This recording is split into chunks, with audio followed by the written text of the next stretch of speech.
Hi and welcome. आज के victory voice के एपिसोड में आप सबका स्वागत है। विक्टरी वॉइस मतलब there is a journey of a person who has struggled a lot with his complaint. आज जो हम बात करने वाले हैं, हमारे साथ जुड़े हुए हैं बसंती भाई। बसंती भाई, आप कैसे हो? बहुत अच्छा। आज के एपिसोड में आपका स्वागत है। बहुत अच्छा। और आज हम बात करेंगे बसंती भाई कि आपकी जो भी तकलीफ है वो कब से शुरू हुई है और पूरी जर्नी जो है वो मैरेंगो सिम्स हॉस्पिटल के साथ कैसी रही। तो सबसे पहले ये बताइए कि आपकी जो भी तकलीफ है वो कब से शुरू हुई और कैसे शुरू हुई? मेरी ये तकलीफ 2 साल से हो रही थी और मैं काफी परेशान था। चलने फिरने में बहुत परेशानी आ रही थी और मेरे से सीढ़ियों चलने में बहुत तकलीफ होती थी और अगर पैर ऊंचा उठाना पड़ता था तो उसमें भी बहुत प्रॉब्लम होती थी। उसके बाद में हम यहाँ सिम्स हॉस्पिटल आए, डॉक्टर साहब को जांच करवाई और डॉक्टर साहब से जब जांच करवाई तो उसके बाद में डॉक्टर साहब ने बोला कि भाई आपको इसके लिए सिर्फ ऑपरेशन है, दवा से कोई लाभ नहीं होगा। तो मजबूरी से फिर मैंने विचार किया कि ऑपरेशन करा ही लेना चाहिए। ठीक है। तो बहुत से लोगों ने मेरे को कहा था कि आपकी एज 78 साल की है, 78 ईयर्स, ओके, तो इस उम्र में आपको ऑपरेशन नहीं कराना चाहिए। अच्छा।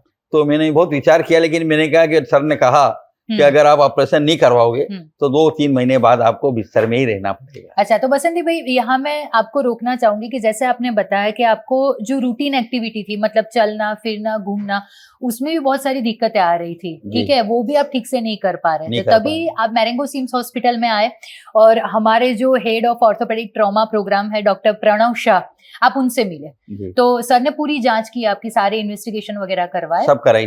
अच्छा, और उसके बाद उन्होंने ऐसा बोला कि आपको एक हिप रिप्लेसमेंट की जरूरत है। तो वो एक साइड का उन्होंने बोला कि 2 साइड के हिप रिप्लेसमेंट की हिप जॉइंट तो दोनों पैरों का कराना पड़ेगा। अच्छा, आप चाहो तो एक का अभी करवा लो, एक का 3 महीने या 6 महीने बाद करवाना। ठीक है, ठीक है। तो फिर मैंने निर्णय किया कि एक पैर का तो कराएं।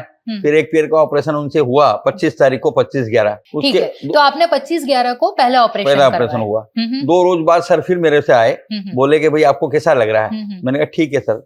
तो अब आपका दूसरे पैर का ऑपरेशन अभी कराने का मन है कि 3 महीने या 6 महीने बाद करवाना है? मैंने कहा आप तो कर दीजिए। तो उन्होंने सिलेक्ट कर दिया कि 28 तारीख को आपका दूसरे पैर का भी ऑपरेशन करेंगे। यहाँ पे मैं ये जानना चाहूंगी कि जब आप सर से पहली बार मिले, उसके बाद जब आपने ऑपरेशन डिसाइड किया कि मुझे करवाना है, वो पूरा जो इंटरेक्शन सर के साथ रहा वो कैसा रहा? बहुत अच्छा रहा। अच्छा, सर के साथ पूरा गाइडेंस आपको ठीक से सर मिला? का बिहेवियर बहुत बढ़िया था और स्टाफ का भी बहुत अच्छा था। अच्छा, यहाँ के सब लोगों का। और आप कितने टाइम तक यहाँ पे एडमिट रहे? मैं 8 दिन तक यहाँ रहा सर। अच्छा, तो 8 दिन जब आप मैरेंगो सिम्स हॉस्पिटल में एडमिट थे तब आप हमारे स्टाफ से मिले होंगे, बहुत कुछ असिस्टेंट जो है उनसे मिले होंगे, जो सर्विसेज आपको यहाँ पे मिली, उसके बारे में आप क्या बताना चाहेंगे? बहुत ही सभी लोगों का व्यवहार, बिहेवियर, जैसे कि जो ये अपने एक्सरसाइज कराने वाले थे, अच्छा, और सभी लोग बहुत अच्छे थे, सबने बहुत अच्छा व्यवहार किया, तो मेरा मन प्रसन्न हो गया। अच्छा, तो आपको सही लगा कि? सही लगा। और उसके बाद कैसा रहा बसंती भाई? आप कितने दिन बाद यहाँ से आपका डिस्चार्ज हुआ